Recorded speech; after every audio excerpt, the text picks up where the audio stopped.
State వాళ్ళు కానీ central వాళ్ళు కానీ లేని వాళ్ళకి ఇవ్వటం ఇవ్వాలి లేని వాళ్ళకి, కానీ ఉన్న వాళ్ళ దగ్గర నుంచి తీసుకొని లేని వాళ్ళకి ఇవ్వటం అనే ప్రాసెస్ వాళ్ళ ఓట్ బ్యాంక్ కోసం అని చెప్పి ఏంటిది నిరుద్యోగ భృతి అని చెప్పి ఇస్తున్నారు.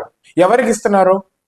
కాలేజీలు అయిపోయిన తర్వాత ఉద్యోగం లేని వాళ్ళకి ఇస్తున్నారు. మళ్ళీ వాళ్ళ ఫ్యామిలీ గవర్నమెంట్ వాళ్ళు కానీ వాళ్ళ ఫ్యామిలీ వాళ్ళు కొంచెం డబ్బున్న వాళ్ళు లేదా గవర్నమెంట్ జాబ్స్ అయితే కనుక వాళ్ళకి ఇవ్వరు ఫ్యామిలీ డీసెంట్. అదేంటి వాళ్ళు కూడా ట్యాక్స్ కడుతున్నారు కదా, వీళ్ళకి కూడా ఎంతో కొంత ఇవ్వాలి కదా.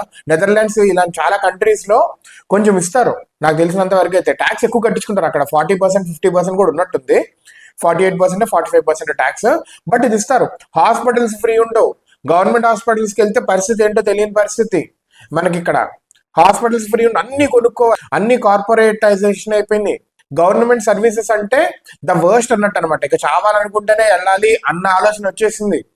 గవర్నమెంట్ అనేది పెంచుకోవాలి కదా వాళ్ళ సర్వీసెస్ కూడా.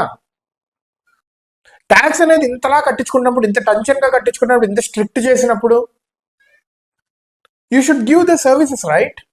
ఆర్మీకి పెట్టుకోవాలి, తప్పు లేదు, చేసేదంతా కరెక్టే. The only thing is government ప్రజలకి ఇచ్చే సర్వీసెస్ కూడా పెంచుకోవాలి. ట్యాక్స్ పేయర్స్ బాధ, వేదన, వాదన రెండు ఇదే. ఇప్పుడు స్టాక్ మార్కెట్లో ఎక్కువ పెడుతున్నారని చెప్పి